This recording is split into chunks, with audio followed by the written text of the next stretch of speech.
시편 111편. 할렐루야. 내가 온 마음을 다 기울여 정직한 사람의 모임과 회중 가운데서 주님께 감사를 드리겠다.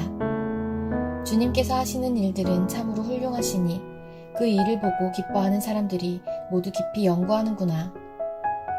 주님이 하신 일은 장엄하고 영광스러우며 주님의 의로우심은 영원하다. 그 하신 기이한 일들을 사람들에게 기억하게 하셨으니 주님은 은혜로우시며 긍휼이 많으시다. 주님은 당신을 경외하는 사람들에게는 먹거리를 주시고 당신이 맺으신 언약은 영원토록 기억하신다. 당신의 백성에게 하신 일, 곧 문 민족의 유산을 그들에게 주신 일로 당신의 능력을 알리셨다. 손수하신 일들은 진실하고 공의로우며 주님이 지시하신 법은 모두 든든하며 영원토록 흔들리는 일이 없으니 진실과 정직으로 제정되었다. 당신의 백성에게 구원을 베푸시고 그 언약을 영원히 세우셨으니 그 이름이 거룩하고 두렵다. 주님을 경외하는 것이 지혜의 근본이다. 주님의 계명을 지키는 사람은 바른 깨달음을 얻으니 영원토록 주님을 찬양할 일이다.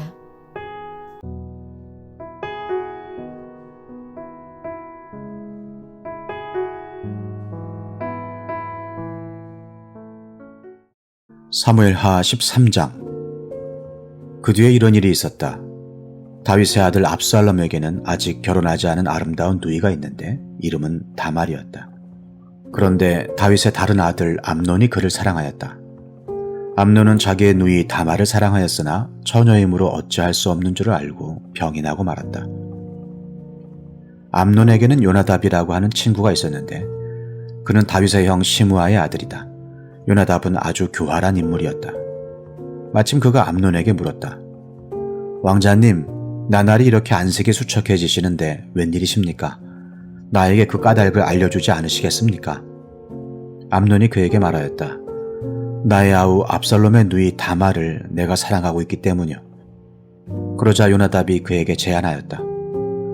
왕자님은 침상에 누워서 병이 든 채 하십시오. 부왕께서 문병하러 오시면 누이 다말을 보내달라고 하십시오. 누이 다말이 와서 왕자님이 드실 음식을 요리하게 하면 좋겠다고 말씀하십시오. 다말이 왕자님 앞에서 음식을 요리하면 왕자님이 그것을 보면서 그의 손에서 직접 받아 먹고 싶다고 말씀드리십시오. 그리하여 암논이 침상에 누워서 병든 채 하고 있으니 과연 다윗 왕이 그를 문병하러 왔다. 그때 암논이 왕에게 요청하였다. 누이 다말을 보내주십시오. 제가 보는 앞에서 누이가 맛있는 빵 몇 개라도 만들어서 그것을 저에게 직접 먹여주게 하여 주십시오. 다윗은 다말의 집으로 사람을 보내어서 지시하였다. 어서 네 오라비 암논의 집으로 가서 그에게 먹을 것을 좀 만들어 주어라. 다말이 자기의 오라버니 암논의 집으로 가서 보니 그가 침상에 누워 있었다. 다말이 밀가루를 가져다가 익혀서 그가 보는 앞에서 맛있는 빵 몇 개를 빚어 잘 구웠다. 그리고 다말이 냄비째 가져다가 암논 앞에서 그릇에 담아주었으나 암논은 먹을 생각은 하지 않고 사람들을 다 밖으로 내보내라고 말하고는 사람들이 모두 밖으로 나간 뒤에 다말에게 말하였다. 그 빵을 이 침실로 가지고 들어와서 네가 손수 나에게 먹여다오. 그래서 다말은 손수 만든 빵을 들고 자기의 오라버니 암논의 침실로 들어갔다. 다말이 그에게 먹여주려고 다가서니 그는 다말을 끌어안고 함께 눕자고 하였다. 다말이 그에게 말하였다. 이렇게 하지 마십시오, 오라버니. 이스라엘에는 이러한 법이 없습니다. 제발 나에게 욕을 부리지 마십시오. 제발 이런 악한 일을 저지르지 말아 주십시오. 오라버니가 나에게 이렇게 하시면 내가 이런 수치를 당하고서 어디로 갈 수 있겠습니까? 오라버니도 또한 이스라엘에서 아주 정신 빠진 사람들 가운데 하나와 똑같이 되고 말 것입니다. 그러니 이제라도 제발 임금님께 말씀을 드려보십시오. 나를 오라버니에게 주기를 거절하지 않으실 것입니다. 다말이 이렇게까지 말하는데도 암논은 다말이 애원하는 소리를 들으려고 하지도 않고 오히려 더 센 힘으로 그를 눕혀서 억지로 욕을 보였다. 그렇게 욕을 보이고 나니 암논은 갑자기 다말이 몹시도 미워졌다. 이제 미워하는 마음이 기왕에 사랑하던 사랑보다 더하였다. 암논이 그에게 당장 일어나 나가라고 소리를 버럭 질렀다. 그러자 다말이 암논에게 말하였다. 그렇게 하시면 안 됩니다. 이제 나를 쫓아내시면 이 악은 방금 나에게 저지른 악보다 더 큽니다. 그런데도 암논은 다말의 말을 들으려고 하지도 않고 오히려 자기의 시중을 드는 하인을 불러다가 명령하였다. 어서 이 여자를 내 앞에서 내쫓고 대문을 닫고서 빗장을 찔러라. 암논의 하인은 공주를 바깥으로 끌어내고 대문을 닫고서 빗장을 질렀다. 그때 다말은 소매에 색동으로 술을 놓은 긴 옷을 입고 있었다. 공주들은 시집가기 전에는 옷을 그렇게 입었다. 이제 다말은 머리에 재를 끼얹고 입고 있는 색동 소매 긴 옷도 찢고 손으로 얼굴을 감싼 채로 목을 놓아 울면서 떠나갔다. 다말의 오라버니 압살롬이 다말을 보고 물었다. 네 오라비 암논이 너를 건드렸지? 얘야, 암논도 네 오라비이니? 지금은 아무 말도 입 밖에 내지 말아라. 이 일로 너무 근심하지 말아라. 그리하여 다말은 그의 오라버니 압살롬의 집에서 처량하게 지냈다. 다윗 왕은 이 이야기를 모두 듣고서 몹시 분개하였다. 압살롬은 암논이 누이 다말에게 욕을 보인 일로 그가 미웠으므로 암논에게 옳다거나 그러다는 말을 전혀 하지 않았다. 2해가 지난 어느 날 압살롬은 에브라임 근처의 바알 하솔에서 양털을 깎고 있었다. 이때 압살롬이 왕자들을 모두 초대하였다. 압살롬은 다윗 왕에게도 찾아가서 말하였다. 임금님, 제가 이번에 양털을 깎게 되었으니 임금님도 신하들을 거느리시고 이 아들과 함께 내려가셔서 잔치에 참석해 주시기를 바랍니다. 왕이 압살롬에게 말하였다. 아니다 내 아들아. 우리가 모두 따라가면 너에게 짐이 될 터이니 우리는 가지 않으마. 압살롬이 계속하여 간청을 하였지만 왕은 함께 가고 싶지 않아서 복을 빌어주기만 하였다. 그러자 압살롬이 말하였다. 그러면 맏형 암논이라도 우리와 함께 가도록 허락하여 주시기 바랍니다. 왕이 그에게 물었다. 암논이 너와 함께 가야 할 이유가 무엇이냐? 그래도 압살롬이 계속하여 왕에게 간청하니 왕은 암논과 다른 왕자들이 모두 그와 함께 가도 좋다고 허락하였다. 압살롬은 이미 자기의 부하들에게 명령을 내렸다. 암논이 술을 마시고 기분이 좋아질 때를 잘 지켜보아라. 그러다가 내가 너희에게 암논을 쳐 죽이라고 하면 너희는 겁내지 말고 그를 죽여라. 내가 너희에게 직접 명령하는 것이니 책임은 내가 진다. 다만 너희는 용감하게 주저하지 말고 해치워라. 마침내 압살롬의 부하들은 압살롬의 명령을 따라서 하라는 그대로 암논에게 하였다. 그러자 다른 왕자들은 저마다 자기 노새를 타고 달아났다. 그들이 아직도 길에서 달아나는 동안에 다윗에게는 압살롬이 왕자들을 모조리 쳐 죽여서 한 사람도 살아남지 못하였다는 소식이 들어갔다. 왕은 자리에서 일어나서 입고 있는 옷을 찢고 땅바닥에 누워버렸고 그를 모시고 서 있는 신하들도 다 옷을 찢었다. 그때 다윗의 형 시므아의 아들인 요나답이 나서서 말하였다. 임금님, 젊은 왕자들이 모두 살해되지는 않았습니다. 암논 한 사람만 죽었습니다. 암논이 압살롬의 누이 다말을 욕보인 날부터 압살롬은 그런 결심을 하고 있었습니다. 그러니 이제 높으신 임금님께서는 왕자들이 다 죽었다고 하는 뜬 소문을 듣고 상심하지 마십시오. 암논 한 사람만 죽었을 따름입니다. 그 사이에 압살롬은 도망쳐버렸다. 바로 그때에 예루살렘의 보초병 하나가 호로나임 쪽에서 많은 사람이 언덕을 타고 내려오는 것을 보고서 왕에게 알렸다. 그러자 요나답이 왕에게 아뢰었다. 틀림없습니다. 왕자님들이 돌아오시는 것입니다. 이 종이 이미 말씀드리지 않았습니까? 요나답이 말을 막 마치는데 왕자들이 들어와서 목을 놓아 울기 시작하였다. 왕도 통곡하고 모든 신하도 통곡하였다. 압살롬은 도망하여 그슬왕 암미훗의 아들 달메에게로 갔고 다윗은 죽은 아들 암논 때문에 슬픈 나날을 보냈다. 압살롬은 도망한 뒤에 그슬로 가서 그곳에 3해 동안 머물러 있었다. 그러는 사이에 다윗 왕은 암논을 잃었을 때 받은 충격도 서서히 가라앉았고 오히려 압살롬을 보고 싶어하는 마음이 점점 간절해졌다. 사무엘하 14장. 왕의 마음이 압살롬에게로 쏠리는 것을 스루야의 아들 요압이 알았다. 요압이 드고아로 사람을 보내어 거기에서 슬기로운 여인 한 사람을 데리고 와서 부탁하였다. 그대는 초상당한 여인처럼 행동하시오. 몸에는 상복을 입고 머리에는 기름도 바르지 말고 이미 오랫동안 죽은 사람을 애도한 여인처럼 꾸민 다음에 임금님 앞으로 나아가서 내가 일러주는 대로 호소하시오. 요압은 그 여인에게 할 말을 일러주었다. 드고아에서 온 그 여인은 왕에게로 나아가서 얼굴이 땅에 닿도록 엎드려서 절을 한 뒤에 임금님 저를 살려주십시오 하고 애원하였다. 왕이 여인에게 무슨 일이냐 하고 물으니 그 여인이 이렇게 하소연하였다. 저는 남편이 죽어서 가련한 과부가 되었습니다. 이 여종에게 두 아들이 있는데 들에서 서로 싸우다가 말리는 사람이 없으므로 아들 하나가 다른 아들을 죽였습니다. 그런데 이제는 온 집안이 들고 일어나서 이 종에게 형제를 때려 죽인 그 아들을 내놓으라고 합니다. 죽은 형제의 원수를 갚고 살인자를 죽여서 상속자마저 없애버리겠다고 합니다. 그들은 저에게 남아있는 불씨마저도 꺼버려서 제 남편이 이 땅에 이름도 자손도 남기지 못하게 하려고 합니다. 다 듣고 난 왕은 여인에게 말하였다. 이 문제를 두고서는 내가 직접 명령을 내리겠으니 집으로 돌아가거라. 그러나 두고와 여인은 왕에게 아뢰었다. 우리의 높으신 임금님께서 무엇을 하시든지 이 일에 있어서 허물은 저와 제 아버지의 집안에 있습니다. 임금님과 왕실에는 아무런 허물이 없습니다. 왕이 대답하였다. 누구든지 너를 위협하거든 그를 나에게로 데리고 오너라. 아무도 너를 괴롭히지 못하게 하겠다. 여인은 또 간청하였다.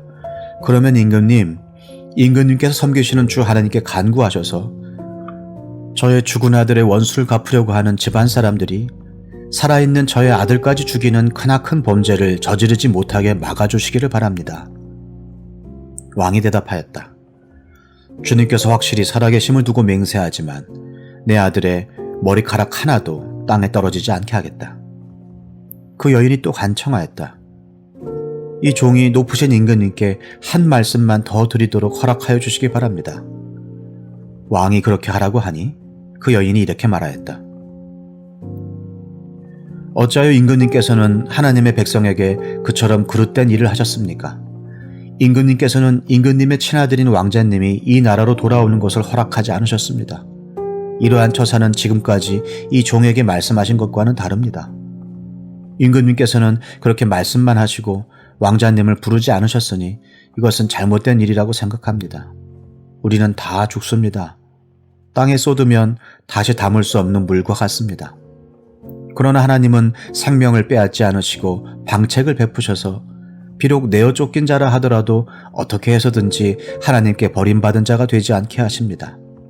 높으신 임금님, 제가 지금 임금님을 찾아뵙고서 이런 말씀을 드리게 된 까닭은 제가 친척들의 위협을 받으면서 이 문제를 임금님께 아뢰면 임금님께서 제가 간구하는 바를 들어주실 것이라는 확신이 섰기 때문입니다. 저의 집안 사람들이 저와 저의 아들을 죽이려 하고 하나님이 주신 이 땅에서 끊어버리려고 하지만은 임금님께서 저의 사정을 들어서 아시면 구원하여 주실 것이라고 생각하였습니다. 이 종은 또 높으신 임금님께서는 말씀으로 저를 안심시켜 주실 것이라고 믿었습니다. 임금님은 바로 하나님의 천사와 같은 분이시니까 저의 호소를 들으시고 선악을 가려내실 것이라고도 생각하였습니다. 임금님이 섬기시는 주 하나님께서 늘 임금님과 함께 계시기를 바랍니다. 마침내 왕이 그 여인에게 물었다. 너는 내가 묻는 말을 내 앞에서 조금도 숨기지 말고 대답하여라. 그 여인이 대답하였다. 높으신 임금님의 분부대로 하겠습니다. 왕이 물었다. 너에게 이 모든 일을 시킨 사람은 바로 요압이랬다. 여인이 대답하였다. 높으신 임금님, 임금님께서 확실히 살아계심을 두고 맹세하지만 높으신 임금님께서 무슨 말씀을 하시면 오른쪽으로든 왼쪽으로든 피할 길이 없습니다. 저에게 이런 일을 시킨 사람은 임금님의 신하 요압입니다. 그가 이 모든 말을 이 종의 입에 담아주었습니다. 왕자님의 일을 잘 되게 하여 보려고 임금님의 신하 요압이 이런 일을 꾸민 것은 사실입니다. 그러나 임금님께서는 하나님의 천사처럼 슬기로우심으로 일어난 모든 일을 다 아실 줄 압니다. 그러자 왕이 직접 요압에게 명령을 내렸다. 보시오, 내가 장군의 뜻대로 하기로 결심하였으니 가서 그 어린아이 압살롬을 데려오시오. 요압이 얼굴을 땅에 대고 절을 하면서 말하였다. 하나님께서 임금님께 복을 베푸시기를 빕니다. 높으신 임금님이 이 종의 간청을 이렇게 들어주시니 이 종이 임금님의 총애를 입은 줄을 오늘에야 알았습니다. 그리고는 요압이 일어나 그술로 가서 압살롬을 데리고 예루살렘으로 왔다. 그러나 왕의 지시는 단호하였다. 그를 집으로 돌아가게 하여라. 그러나 내 얼굴은 볼 수 없다. 그리하여 압살롬은 아버지에게 인사도 하지 못하고 자기 집으로 돌아갔다. 온 이스라엘에 압살롬처럼 머리끝에서 발끝까지 흠잡을 데가 하나도 없는 미남은 없다고 칭찬이 자자하였다. 그는 머리숱이 많아 무거워지면 해마다 연말에 한 번씩 머리를 깎았는데 머리를 깎고 나서 그 머리카락을 달아보면 왕궁 저울로 200세겔이나 되었다. 압살롬에게는 아들 셋과 딸 하나가 있었다. 그 딸의 이름은 다말인데 생김새가 아주 예뻤다. 압살롬은 예루살렘으로 돌아와서 2해를 지냈는데도 왕의 얼굴을 한 번도 뵙지 못하였다. 압살롬이 요압을 왕에게 보내보려고 요압에게 사람을 보냈으나 요압은 압살롬을 방문하지 않았다. 2번째로 다시 사람을 보냈으나 그는 여전히 오지 않았다. 그러자 압살롬이 자기의 종들을 불러다가 지시하였다. 내 밭 곁에 요압의 밭이 있다. 그가 거기에 보리 농사를 지어 놓았으니 너희는 가서 그 밭에다가 불을 질러라. 그래서 압살롬의 종들이 그 밭에 불을 질렀다. 그러자 요압이 압살롬의 집으로 찾아가서 따졌다. 어찌하여 종들을 시켜 나의 밭에다가 불을 질렀습니까? 압살롬이 요압에게 대답하였다. 이것 보시오. 나는 이미 장군에게 사람을 보내어서 좀 와달라고 부탁을 하였소. 장군을 임금님께 보내어서 나를 왜 그술에서 돌아오게 하였는지 여쭈어보고 싶었어. 여기에서 이렇게 살 바에야 차라리 그곳에 그대로 있는 것이 더욱 좋을 뻔하였어. 이제 나는 임금님의 얼굴을 뵙고 싶소. 나에게 아직도 무슨 죄가 남아있으면 차라리 죽여달라고 하더라고 말씀을 드려주시오. 그래서 요압이 왕에게 나아가서 이 일을 상세히 아려니 왕이 압살롬을 불렀다. 압살롬이 왕에게 나아가서 왕 앞에서 얼굴이 땅에 닿도록 절을 하자 왕이 압살롬에게 입을 맞추었다. 사무엘하 15장. 그 뒤에 압살롬은 자기가 탈 수레와 말 여러匹를 마련하고 호위병도 10명이나 거두녔다. 그리고 압살롬은 아침마다 일찍 일어나서 성문으로 들어오는 길가에 서 있곤 하였다. 그러다가 소송할 일이 있어서 판결을 받으려고 왕을 찾아오는 사람이 있으면 압살롬은 그를 불러서 어느 성읍에서 오셨느냐고 묻곤 하였다. 그 사람이 자기의 소속 지파를 밝히면 압살롬은 그에게 듣고 보니 다 옳고 정당한 말이지만 그 사정을 대신 말해줄 사람이 왕에게는 없소 하고 말하였다. 압살롬은 늘 이런 식으로 말하곤 하였다. 더욱이 압살롬은 이런 말도 하였다. 누가 나를 이 나라의 재판관으로 세워주기만 하면 누구든지 소송 문제가 있을 때에 나를 찾아와서 판결을 받을 수가 있을 것이고 나는 그에게 공정한 판결을 내려줄 것이오. 또 누가 가까이 와서 엎드려서 절을 하려고 하면 그는 손을 내밀어서 그를 일으켜 세우고 그의 뺨에 입을 맞추곤 하였다. 압살롬은 왕에게 판결을 받으려고 오는 모든 이스라엘 사람에게 이런 식으로 하였다. 압살롬은 이렇게 하여 이스라엘 사람의 마음을 사로잡았다. 이렇게 4해가 지났을 때에 압살롬이 왕에게 아뢰었다. 제가 주님께 서원한 것이 있으니 헤브론으로 내려가서 저의 서원을 이루게 하여 주십시오.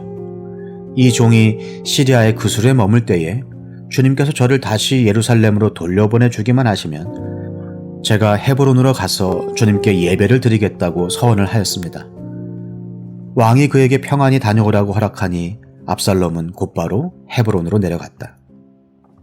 그러나 압살롬은 이스라엘의 모든 지파에게 첩자들을 보내서 나팔 소리가 나거든 압살롬이 헤브론에서 왕이 되었다 하고 외치라고 하였다.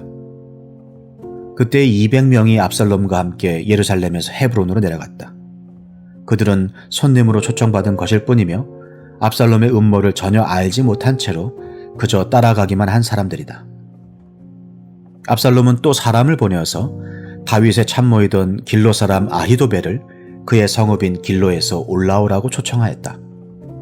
아히도벨은 길로에서 정규적인 제사 일을 맡아보고 있었다. 이렇게 반란 세력이 점점 커지니 압살롬을 따르는 백성도 점점 더 많아졌다. 전령 한 사람이 다윗에게 와서 보고하였다. 이스라엘 백성의 마음이 모두 압살롬에게로 기울어졌습니다. 그러자 다윗은 예루살렘에 있는 모든 신하에게 말하였다.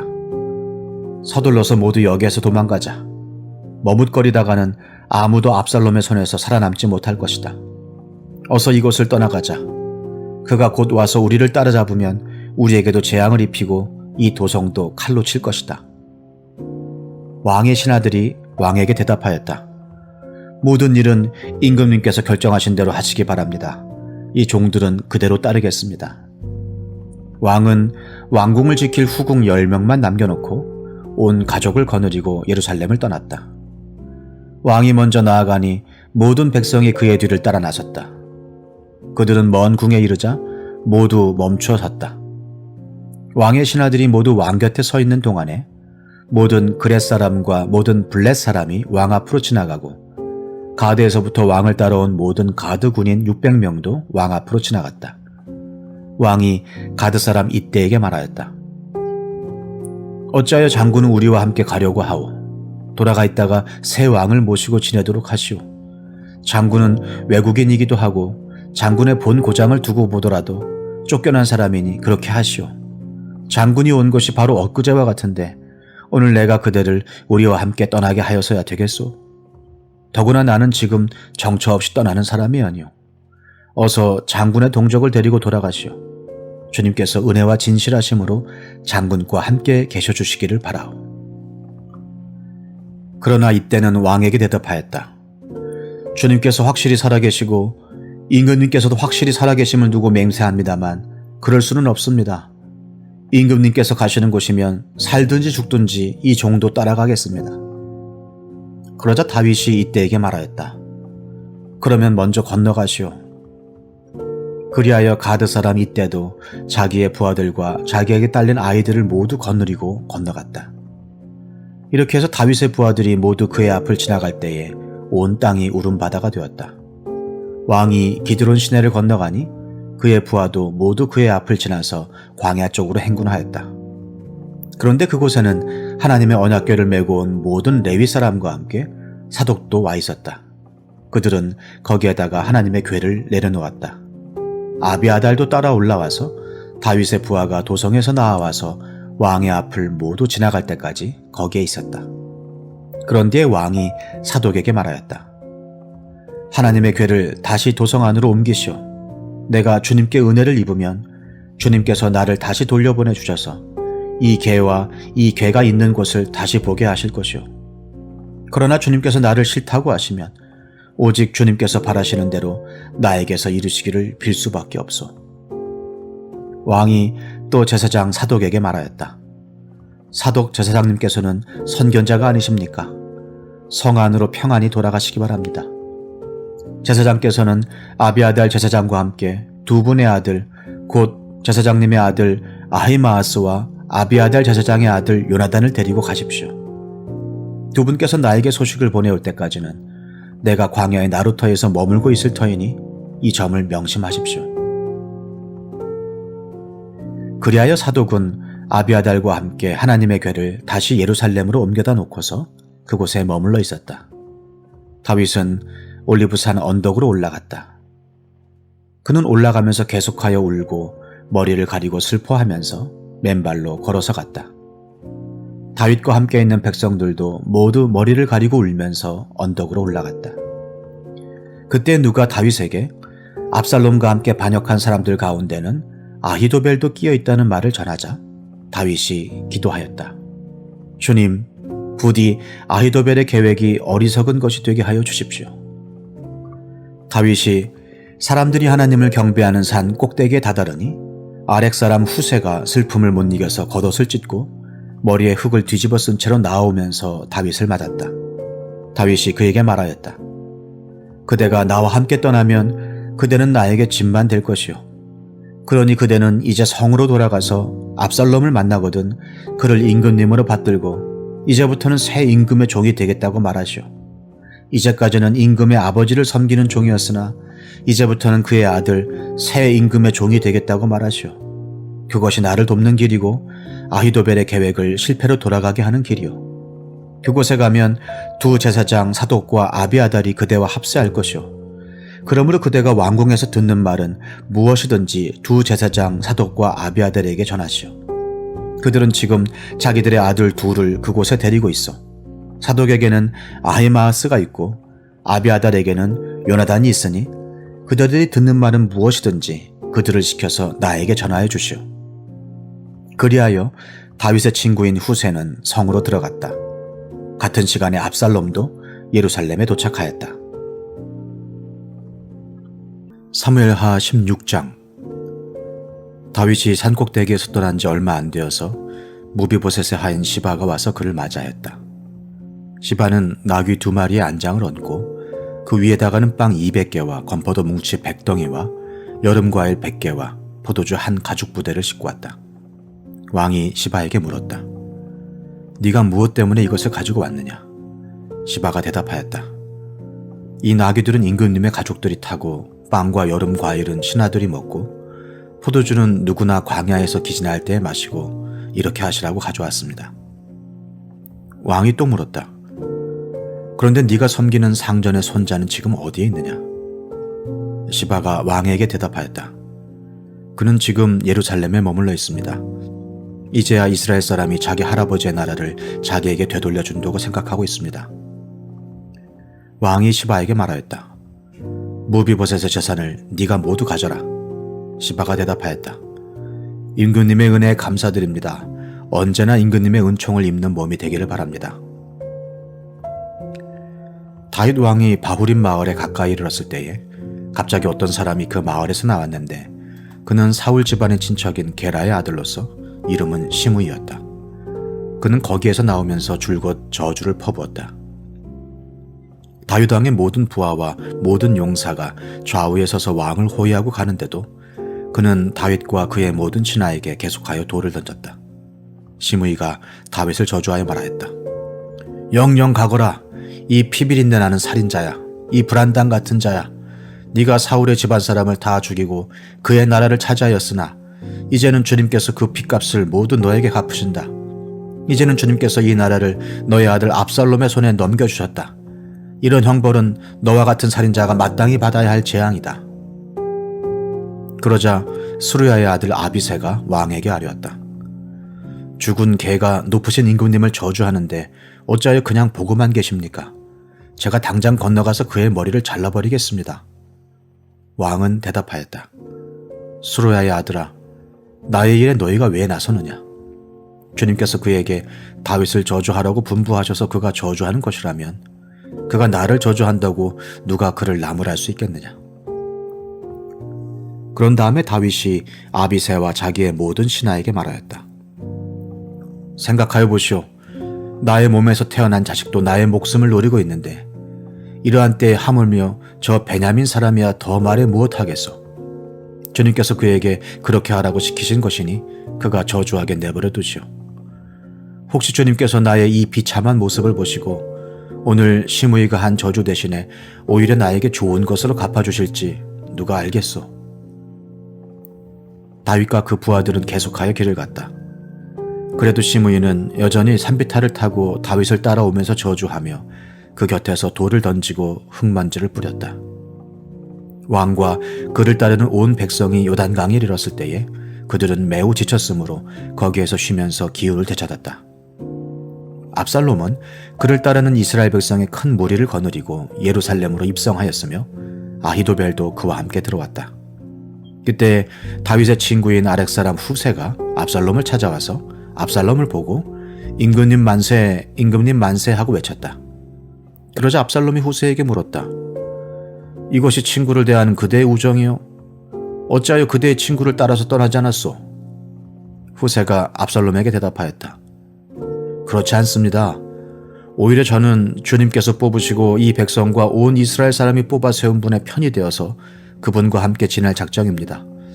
제가 다른 누구를 또 섬길 수 있겠습니까? 당연히 부왕의 아드님을 섬겨야 하지 않겠습니까?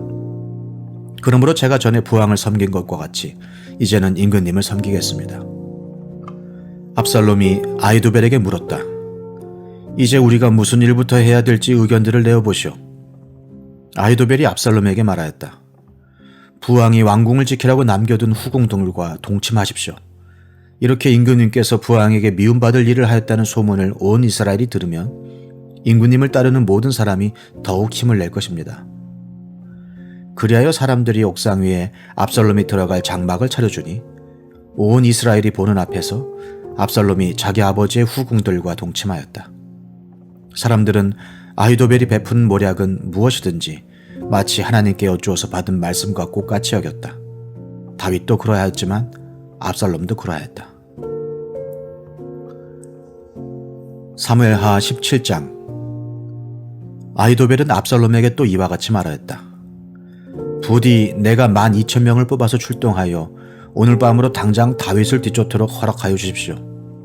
그가 지쳐서 힘이 없을 때에 내가 그를 덮쳐서 겁에 질리게 하면 그를 따르는 모든 백성이 달아날 것입니다. 그때 내가 왕만을 쳐서 죽이면 됩니다. 그렇게만 되면 내가 온 백성을 다시 임금님께로 돌아오게 할 수 있습니다. 아내가 남편에게 돌아오듯이 백성이 그렇게 임금님께로 돌아올 것입니다. 임금님께서 노리시는 목숨도 오직 한 사람의 목숨입니다. 나머지 백성은 안전할 것입니다. 압살롬만이 아니라 이스라엘의 모든 장로도 이 말을 옳게 여겼다. 그러나 압살롬은 아렉 사람 후세도 불러다가 그가 하는 말도 들어보자고 하였다.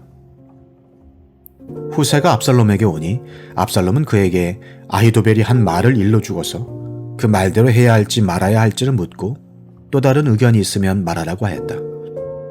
후세는 압살롬에게 아히도벨이 베푼 모략이 좋지 않다고 말하고 그 까닭을 설명하였다. 임금님의 부친과 그 신하들은 임금님께서 잘 아시는 바와 같이 용사들인데다가 지금은 새끼를 빼앗긴 들녘의 곰처럼 무섭게 화가 나 있습니다. 더구나 임금님의 부친은 노련한 군인이어서 밤에는 백성들과 함께 잠도 자지 않습니다. 틀림없이 그가 지금쯤은 벌써 어떤 굴 속이나 다른 어떤 곳에 숨어 있을 것입니다. 우리의 군인 가운데서 몇 사람이라도 처음부터 그에게 죽기라도 하면 압살롬을 따르는 군인들이 지고 말았다는 소문이 삽시간에 퍼질 것입니다. 그러면 사자처럼 담력이 센 용사도 당장 낙담할 것입니다. 임금님의 부친도 용사요, 그의 부하들도 용감한 군인이라는 것은 온 이스라엘이 다 알고 있기 때문입니다. 그러므로 저의 의견은 이렇습니다. 단에서부터 부엘세바에 이르기까지 온 이스라엘을 임금님에게로 불러 모아서 바닷가의 모래알처럼 많은 군인을 임금님께서 친히 거느리고 싸움터로 나가시는 것입니다. 그래서 우리는 다윗이 있는 곳이면 어느 곳이든지 들이닥쳐서 마치 온 땅에 내리는 이슬처럼 그를 덮쳐버리는 것입니다. 그러면 그는 물론이려니와 그와 함께 있는 모든 사람 가운데서 한 사람도 살아남지 못할 것입니다. 또 그가 어떤 성읍으로 물러나면 온 이스라엘이 굵은 밧줄을 가져다가 그 성읍을 동여매어 계곡 아래로 끌어내려서 성이 서 있던 언덕에 돌멩이 하나도 찾아볼 수 없게 하시는 것입니다. 그러자 압살롬과 온 이스라엘 사람이 아렉 사람 후세의 모략이 아히도벨의 모략보다 더 좋다고 찬성하였다. 주님께서 이미 압살롬이 재앙을 당하게 하시려고 아히도벨의 좋은 모략을 좌절시키셨기 때문이다. 후세는 곧 사독 제사장과 아비아달 제사장에게 아히도벨이 압살롬과 이스라엘의 장로들에게 어떤 모략을 베풀었는지, 그리고 자기가 또 어떤 모략을 베풀었는지를 알리고서 다음과 같이 말하였다. 이제 빨리 다윗 왕께 사람을 보내서 오늘 밤을 광야의 나루터에서 묵지 마시고 빨리 강을 건너가시라고 전하십시오. 그렇지 않으면 임금님만이 아니라 임금님과 함께 있는 백성까지 모두 전멸을 당할 것입니다. 한편 아비아달의 아들 요나단과 사독의 아들 아히마아스는 예루살렘 바깥의 엔 로겔 샘터에서 대기하고 있었다. 그들은 사람들의 눈에 띄지 않으려고 성 안으로 드나드는 것을 삼갔다. 거기에 있다가 여종이 그들에게 가서 소식을 전하여 주면 그들이 그 소식을 받아서 직접 다윗 왕에게 전하곤 하였다. 그런데 그만 한 젊은이가 그들을 보고서 압살롬에게 가서 일러 바쳤다. 탈로가 난 줄을 알고서 그 두 사람은 재빨리 그곳을 떠나 바후림 마을로 가서 어떤 사람의 집으로 들어갔다. 그 집 마당에는 우물이 있었는데 그들은 그 속으로 내려갔다. 그 집 여인은 덮을 것을 가져다가 우물 아귀에 펴놓고 그 위에 찌은 머리를 널어 놓아서 아무도 눈치를 채지 못하게 하였다. 압살롬의 종들이 그 집으로 돌아와서 그 여인에게 물었다. 아히마아스와 요나단이 어디에 있느냐? 그 여인이 그들에게 대답하였다. 그들은 방금 저강을 건너갔습니다. 그들이 뒤쫓아갔으나 찾지 못하고 예루살렘으로 돌아갔다. 그들이 돌아간 뒤에 그 두 사람이 우물 속에서 올라와 다윗 왕에게 가서 이 소식을 전하였다. 그들은 다윗에게 아히도벨이 다윗 일행을 해치려고 어떤 계획을 세웠는지를 알리고 어서 일어나서 강을 건너가라고 재촉하였다. 그러자 다윗이 자기와 함께 있는 온 백성을 거느리고 거기에서 떠나 요단강을 건너갔는데 날이 셀 때까지 요단강을 건너지 못한 사람은 하나도 없었다. 아히도벨은 자기의 모략대로 이루어지지 않는 것을 보자 나귀의 안장을 지워서 타고 거기에서 떠나 자기의 고향집으로 돌아갔다. 거기에서 그는 집안일을 정리한 뒤에 목을 메어서 죽었다. 그는 이렇게 죽어서 자기 아버지의 무덤에 묻혔다. 다윗이 마하나임에 이르렀을 때에야 압살롬이 비로소 이스라엘의 온 군대를 직접 거느리고 요단강을 건넜다. 압살롬은 요압 대신에 아마사를 군 지휘관으로 세웠는데 아마사는 이드라라는 이스마엘 사람의 아들이다. 이드라는 나하스의 딸 아비갈과 결혼하여 아마사를 낳았는데 아비갈은 요압의 어머니 스루야의 여동생이다. 이렇게 온 이스라엘과 압살롬이 길르앗 땅에 진을 쳤다. 다윗이 마하나임에 다다르니 암몬 족속의 도성 랍바에서 나하스의 아들 소비가 찾아오고 로데발에서는 암멜의 아들 마길이 찾아오고 로글림에서는 길르앗 사람 바르실레가 찾아왔다. 그들이 침대와 이부자리와 대야와 질그릇도 가지고 오고 밀과 보리와 밀가루와 볶은 곡식과 콩과 팥과 볶은 씨도 가지고 왔다. 그들은 그 많은 사람이 광야에서 굶주리고 지치고 목말랐을 것이라고 생각하고서 꿀과 버터와 양고기와 치즈도 가져다가 다윗과 그를 따르는 사람들에게 주었다. 사무엘하 18장. 다윗은 자기와 함께 있는 백성을 점검하여 보고 그들 위에 천부장들과 백부장들을 세웠다. 다윗은 또 모든 백성을 세 대로 나눈 뒤에 3분의 1은 요압에게 맡기고 또 3분의 1은 수르야의 아들이며 요압의 동생인 아비새에게 맡기고 나머지 3분의 1은 가드 사람 이때에게 맡겼다. 그런 다음에 왕이 온 백성에게 자기도 그들과 함께 싸움터로 나가겠다고 선언하니 온 백성이 외쳤다. 임금님께서 나가시면 안 됩니다. 우리가 도망을 친다 하여도 그들이 우리에게는 마음을 두지 않을 것이며 우리가 절반이나 죽는다 하여도 그들은 우리에게 마음을 두지 않을 것입니다. 임금님은 우리들 10,000명과 다름이 없으십니다. 그러니 임금님은 이제 성 안에 계시면서 우리를 도우시는 것이 더 좋겠습니다. 그러자 왕은 그들의 의견을 따르겠다고 말하고 성문 곁에 서 있으니 온 백성이 100명씩 1000명씩 부대별로 나아갔다. 그때 왕이 요압과 아비새와 이때에게 부탁하였다. 나를 생각해서라도 저 어린 압살롬을 너그럽게 대하여 주시오.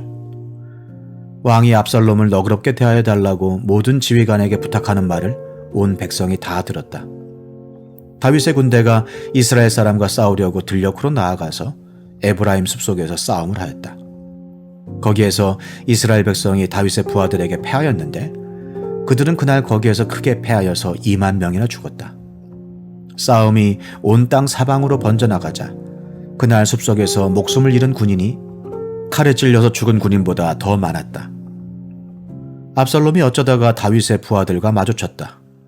압살롬은 노새를 타고 있었는데 그 노새가 큰 상수리 나무의 울창한 가지 밑으로 달려갈 때에 그의 머리채가 상수리 나무에 휘감기는 바람에 그는 공중에 매달리고 그가 타고 가던 노새는 빠져나갔다. 어떤 사람이 이것을 보고서 요압에게 알려주었다. 압살롬이 상수리 나무에 매달려 있습니다. 요압이 자기에게 소식을 전하여준 그 사람에게 물었다. 네가 그를 보았는데도 왜 그를 당장에 쳐서 땅에 떨어뜨리지 않았느냐? 그랬더라면 내가 너에게 은 10개와 띠 하나를 주었을 것이다. 그 사람이 요압에게 대답하였다. 비록 은 1000개를 달아서 저의 손에 쥐어주신다고 하여도 저는 감히 손을 들어 임금님의 아들을 치지 않을 것입니다. 임금님께서 우리 모두가 듣도록 장군님과 아비새와 이때에게 누구든지 어린 압살롬을 보호하여 달라고 부탁하셨기 때문입니다. 제가 임금님을 속이고 그의 생명을 해치면 임금님 앞에서는 아무 일도 숨길 수가 없기 때문에 장군님까지도 저에게서 등을 돌릴 것입니다. 그러자 요압은 너하고 이렇게 꾸물거릴 시간이 없다 하고 말한 뒤에 투창 세 자루를 손에 들고 가서 아직도 상수리 나무의 한가운데 산채로 매달려 있는 압살롬의 심장을 꿰뚫었다. 요압의 무기를 들고 다니는 젊은이 10명도 모두 둘러싸고서 압살롬을 쳐서 죽였다. 그런 다음에 요압이 나팔을 부니 백성이 이스라엘 사람을 뒤쫓다가 돌아왔다. 요압이 백성에게 싸움을 그치게 하였기 때문이다. 그들은 압살롬을 들어다가 숲속의 깊은 구덩이에 집어던지고 그 위에다가 아주 큰 돌무더기를 쌓았다. 온 이스라엘 사람들은 도망하여서 저마다 자기 장막으로 돌아갔다. 평소에 압살롬은 자기의 이름을 후대에 남길 아들이 없다고 생각하여 살아있을 때에 이미 자기 비석을 준비하여 세웠는데 그것이 지금 왕의 골짜기에 있다.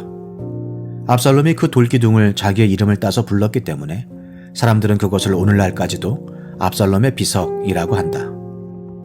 그때 사독의 아들 아히마아스가 요압에게 말하였다. 제가 임금님에게로 달려가서 주님께서 임금님을 원수에게서 구원하셨다는 이 기쁜 소식을 전하겠습니다. 그러나 요압이 말렸다. 오늘은 아무리 좋은 소식이라도 네가 전하여서는 안 된다. 너는 다른 날 이 좋은 소식을 전하여도 된다. 그러나 오늘은 날이 아니다. 오늘은 임금님의 아들이 죽은 날이다. 그리고는 요압이 에티오피아 사람에게 명령하였다. 네가 가서 본대로 임금님께 아뢰어라. 그러자 그 에티오피아 사람이 요압에게 절을 하고 달려갔다. 사독의 아들 아히마아스가 또다시 요압에게 말하였다. 저에게 무슨 일이 일어나도 좋으니 저도 저 에티오피아 사람과 같이 가서 보고할 수 있도록 허락하여 주십시오. 그러나 요압은 또 말렸다. 아히마아스야, 네가 왜 가려고 하는지 모르겠구나. 네가 가보아야 이 소식으로는 아무 상도 받지 못한다. 아히마아스가 또다시 말하였다. 저에게 무슨 일이 일어나도 좋으니 저도 가겠습니다. 요압이 그에게 말하였다. 그렇다면 더 말리지 않겠다. 아히마아스는 요단 계곡을 지나는 길로 달려서 그 에티오피아 사람을 앞질렀다. 그때 다윗은 두 성문 곧 안문과 밭관문 사이에 앉아 있었는데 파수꾼이 성문의 지붕 위로 올라가서 성벽 위에서 멀리 바라보고 있다가 어떤 사람이 혼자 달려오는 것을 보았다. 파수꾼이 큰 소리로 이 사실을 왕에게 알리니 왕은 혼자 오는 사람이면 좋은 소식을 전하는 사람이다 하고 대답하였다. 그 사람이 점점 더 가까이에 이르렀다. 파수꾼이 보니 또 한 사람이 달려오고 있었다. 파수꾼이 큰 소리로 문지기에게 또 한 사람이 달려온다 하고 외치니 왕은 그도 좋은 소식을 전하는 사람이다 하고 말하였다. 파수꾼이 또 알렸다. 제가 보기에 앞서서 오는 사람은 달리는 것이 사독의 아들 아히마아스가 달리는 것과 같습니다. 그러자 왕이 대답하였다. 그는 좋은 사람이니 좋은 소식을 전하러 올 것이다. 아히마아스가 왕에게 가까이 이르러서 평안하시기를 빕니다 하고 인사를 드리며 얼굴이 땅에 닿도록 왕에게 절을 하며 아뢰었다.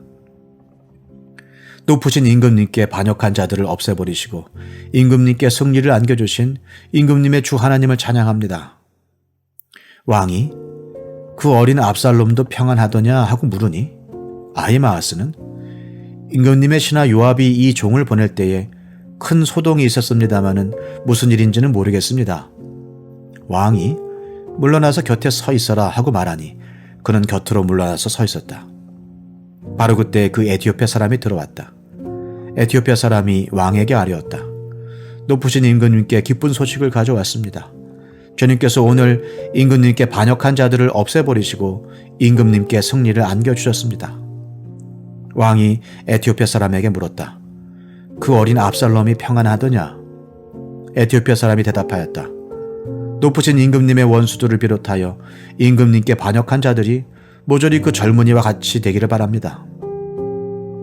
왕은 이 말을 듣고 마음이 찢어질 듯이 아파서 성문 위에 다락방으로 올라가서 울었다. 그는 올라갈 때에 내 아들 압살롬아, 내 아들아, 내 아들 압살롬아, 너 대신에 차라리 내가 죽을 것을 압살롬아, 내 아들아, 내 아들아 하고 울부짖었다.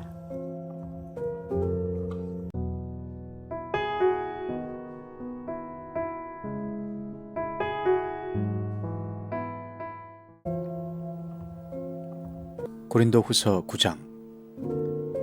유대에 있는 성도들을 돕는 일을 두고 나는 더 이상 여러분에게 글을 써보낼 필요가 없습니다. 여러분의 열성을 내가 알고 있기 때문입니다. 나는 마케도니아 사람들에게 아가야에서는 지난해부터 준비가 되어 있다 하고 자랑하고 있습니다. 여러분의 열성을 듣고서 많은 사람이 분발하였습니다. 내가 이 형제들을 보낸 것은 우리가 이 일로 여러분을 자랑한 것이 헛된 말이 되지 않게 하려는 것이고, 내가 말한 대로 여러분이 준비하고 있게 하려는 것입니다. 혹시 마케도니아 사람들이 나와 함께 그리로 가서 여러분이 준비하고 있지 않은 것을 보게 되면 여러분은 말할 것도 없고 우리가 이런 확신을 가진 것 때문에 부끄러움을 당하지 않을까 하고 염려합니다. 그러므로 나는 그 형제들에게 청하여 나보다 먼저 여러분에게로 가서 여러분이 전에 약속한 선물을 준비해 놓게 하는 것이 필요하다고 생각하였습니다. 이렇게 해서 이 선물은 마지못해서 낸 것이 아니라 기쁜 마음으로 마련한 것이 됩니다. 요점은 이러합니다. 적게 심는 사람은 적게 거두고 많이 심는 사람은 많이 거둡니다. 각자 마음에 정한 대로 해야 하고 아까워하면서 내거나 마지못해서 하는 일은 없어야 합니다. 하나님께서는 기쁜 마음으로 내는 사람을 사랑하십니다. 하나님께서는 여러분에게 온갖 은혜가 넘치게 하실 수 있습니다. 그러하므로 여러분은 모든 일에 언제나 쓸 것을 넉넉하게 가지게 되어서 온갖 선한 일을 얼마든지 할 수 있습니다. 이것은 성경에 기록한 바 그가 가난한 사람들에게 아낌없이 뿌려주셨으니 그의 의가 영원히 있다 한 것과 같습니다. 심는 사람에게 심을 씨와 먹을 양식을 공급하여 주시는 하나님께서 여러분에게도 씨를 마련하여 주시고 그것을 여러 갑절로 늘려주시고 여러분의 의의 열매를 증가시켜 주실 것입니다. 하나님께서 여러분을 모든 일에 부유하게 하심으로 여러분이 후하게 헌금을 하게 될 것입니다. 우리가 여러분의 헌금을 전달하면 많은 사람이 하나님께 감사를 드리게 될 것입니다. 여러분이 수행하는 이 봉사의 일은 성도들의 궁핍을 채워줄 뿐만 아니라 많은 사람들로 하여금 하나님께 감사를 넘치게 드리게 할 것입니다. 여러분의 이 봉사의 결과로 그들은 하나님께 영광을 돌릴 것입니다. 그것은 여러분이 하나님께 순종하여 그리스도의 복음을 고백하고 또 그들과 모든 다른 사람에게 너그럽게 도움을 보낸다는 사실이 입증되었기 때문입니다. 그들은 또한 여러분에게 주신 하나님의 넘치는 은혜 때문에 여러분을 그리워하면서 여러분을 두고 기도할 것입니다. 말로 다 형언할 수 없는 선물을 주시는 하나님께 감사합니다. 고린도후서 10장. 나 바울은 그리스도의 온유하심과 관대하심을 힘입어서 여러분을 권면합니다. 내가 얼굴을 마주 대하고 있을 때에는 여러분에게 유순하나 떠나 있을 때에는 여러분에게 강경하다고들 합니다. 내가 여러분에게 청하는 것은 내가 가서 여러분을 대할 때에 강경하게 대해야 할 일이 없게 해달라는 것입니다. 그러나 우리가 육정을 따라서 처신한다고 여기는 사람들에게는 나는 확신을 가지고 담대하게 대하려고 생각합니다. 우리가 육신을 입고 살고 있습니다마는 육정을 따라서 싸우는 것은 아닙니다.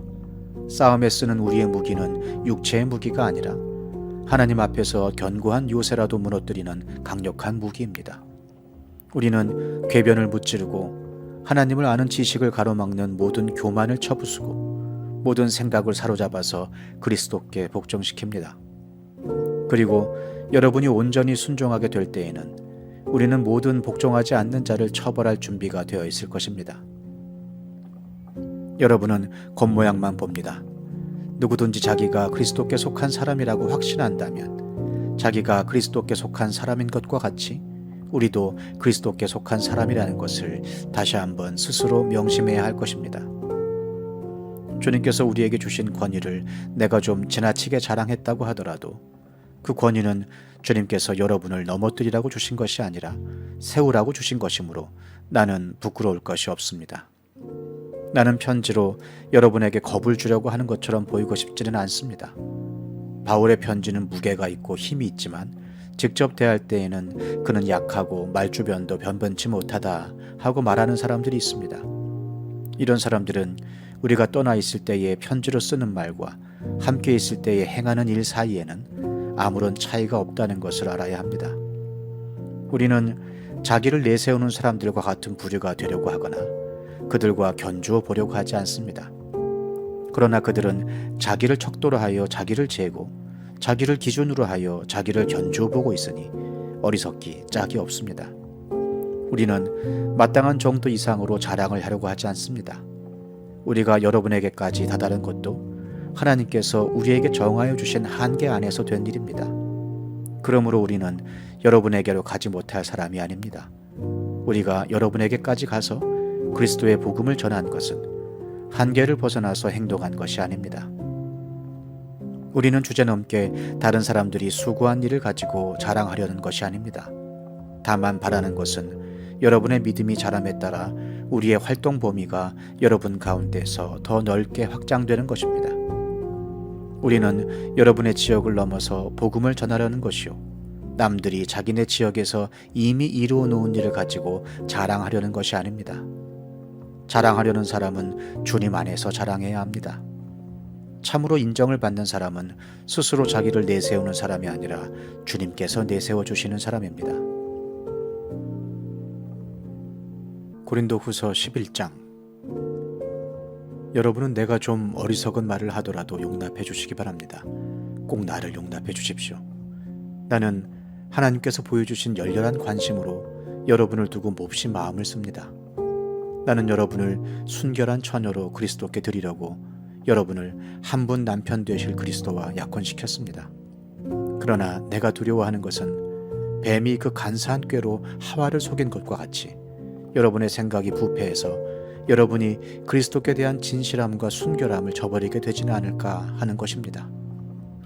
어떤 사람이 와서 우리가 전하지 않은 다른 예수를 전해도 여러분은 그러한 사람을 잘도 용납합니다. 여러분은 우리에게서 받지 아니한 다른 영을 잘도 받아들이고 우리에게서 받지 아니한 다른 복음을 잘도 받아들입니다. 나는 저 거물급 사도들보다 조금도 못할 것이 없다고 생각합니다. 내가 말에는 능하지 못할는지 모르지만 지식에는 그렇지 않습니다. 우리는 이것을 모든 일에서 여러 가지로 여러분에게 나타내 보였습니다. 나는 여러분을 높이기 위하여 나 자신을 낮추었고 또 하나님의 복음을 값없이 여러분에게 전하였습니다. 그렇게 한 것이 죄라도 된다는 말입니까? 나는 여러분을 섬기기 위하여 삭슨 다른 여러 교회에서 받았습니다. 그것은 다른 교회에서 빼앗아낸 셈입니다. 내가 여러분과 같이 있는 동안에는 빈곤하였지만 여러분 가운데서 어느 누구에게도 누를 끼친 일은 없습니다. 마케도니아에서 온 교우들이 내가 필요로 하는 것을 조달해 주었습니다. 나는 모든 일에 여러분에게 짐이 되지 않으려고 애썼고 앞으로도 그렇게 할 것입니다. 내 안에 있는 그리스도의 진실을 걸고 말합니다마는 아가야 지방에서는 아무도 나의 이런 자랑을 막지 못할 것입니다. 내가 왜 이렇게 한다고 생각하십니까? 내가 여러분을 사랑하지 않기 때문입니까? 내가 여러분을 사랑한다는 것은 하나님께서 알고 계십니다. 나는 지금 하고 있는 대로 앞으로도 하겠습니다. 그것은 자기네가 자랑하는 일에서 우리와 똑같은 방식으로 일을 한다는 인정을 받을 기회를 찾고 있는 사람들에게서 그러한 기회를 잘라 없애기 위함입니다. 이런 사람들은 거짓 사도요, 속이는 일꾼들이요, 그리스도의 사도로 가장하는 자들입니다. 그러나 놀랄 것은 없습니다. 사탄도 빛의 천사로 가장합니다. 그렇다면 사탄의 일꾼들이 의의 일꾼으로 가장한다고 해서 조금도 놀랄 것이 없습니다. 그들의 마지막은 그들이 행한 대로 될 것입니다. 거듭 말하지만 아무도 나를 어리석은 사람으로 생각하지 마십시오.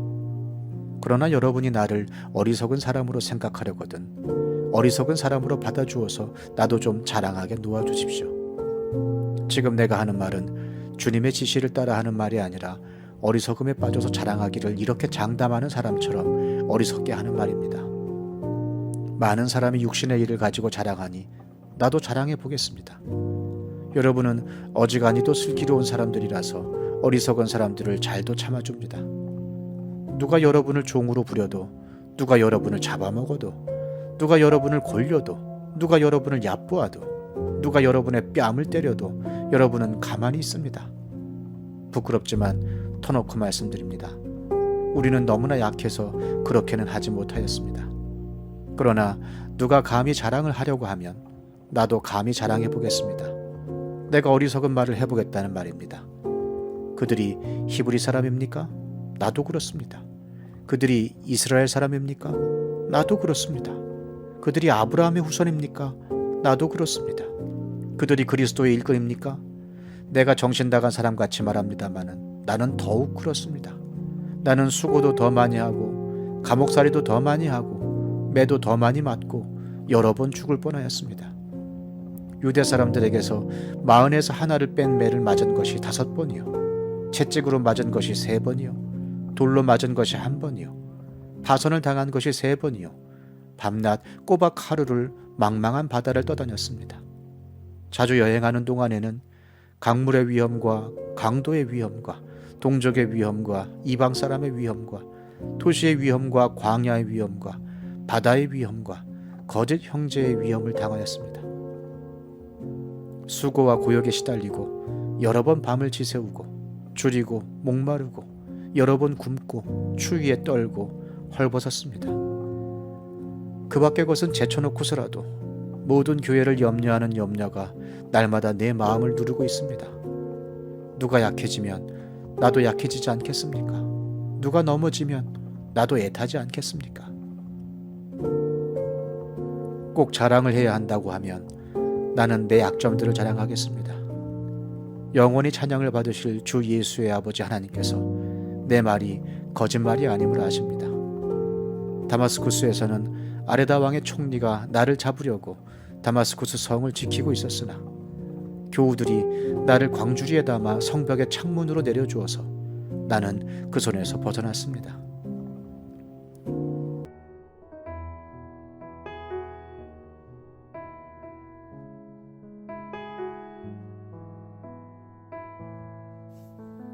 시편 112편.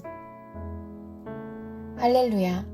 주님을 경외하고 주님의 계명을 크게 즐거워하는 사람은 복이 있다. 그의 자손은 이 세상에서 능력 있는 사람이 되며 정직한 사람의 자손은 복을 받으며 그의 집에는 부귀와 영화가 있으며 그의 의로움은 영원토록 칭찬을 받을 것이다. 정직한 사람에게는 어둠 속에서도 빛이 비칠 것이다. 그는 은혜로우며 긍휼이 많으며 의로운 사람이다. 은혜를 베풀면서 남에게 꾸어주는 사람은 모든 일이 잘 될 것이다. 그런 사람은 일을 공평하게 처리하는 사람이다. 그런 사람은 영원히 흔들리지 않을 것이다. 의로운 사람은 영원히 기억된다. 그는 나쁜 소식을 두려워하지 않으니 주님을 믿음으로 그의 마음이 굳건하기 때문이다. 그의 마음은 확고하여 두려움이 없으니 마침내 그는 그의 대적이 망하는 것을 볼 것이다. 그는 가난한 사람들에게 넉넉하게 나누어 주니 그의 의로움은 영원히 기억되고 그는 영광을 받으며 높아질 것이다. 악인은 이것을 보고 화가 나서 이를 갈다가 사라질 것이다. 악인의 욕망은 헛되이 꺾일 것이다.